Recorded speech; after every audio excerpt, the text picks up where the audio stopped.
شب است که آسوده نخوابیدم، وگرچه هزاران شب است که جز کابوس و وهم ندیدم، وگرچه هزار شب است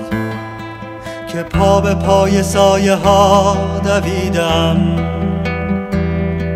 وگرچه هزاران شب است که گویی به پایان رسیدم، به امیدم یک شبم که با سپید دم برخیزم، به امیدم لحظه ام که با نور در آمیزم.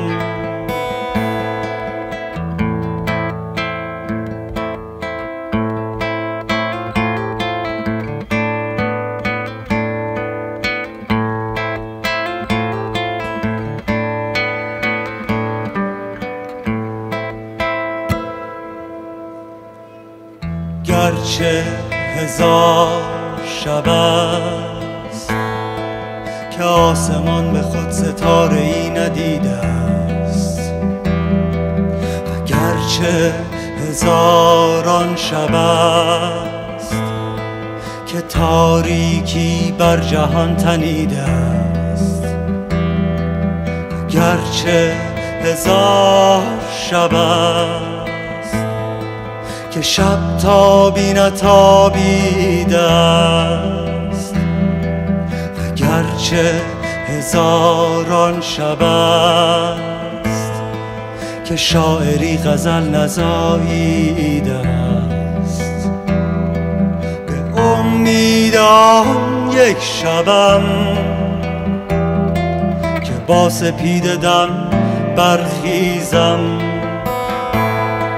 به امیدم لحظه ام که با نور در آمیزم.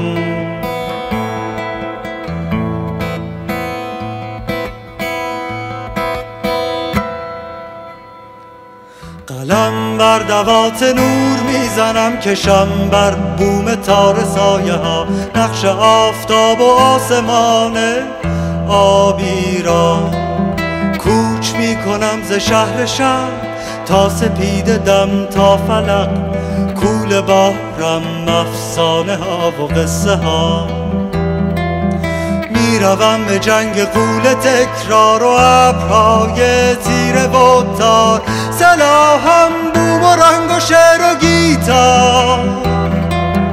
میزنم به قلب تاریکی، میروم تا انتهای شب تا رسم لحظه ای به قطره ای ز نور که شهرزاد قصه گو منم،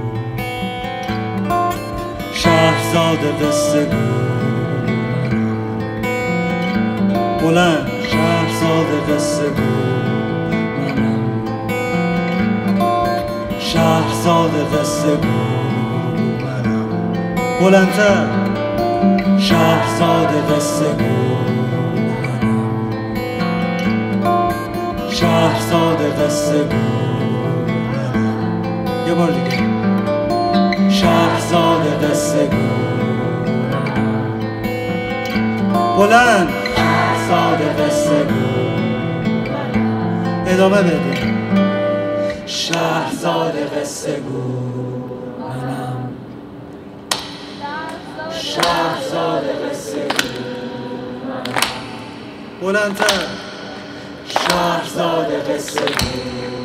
منم، شهرزاد قصه گو منم، ادامه بدیم که شهرزاد قصه گو منم، شهرزاد قصه گو منم، شهرزاد قصه گو منم، شهرزاد قصه گو تویی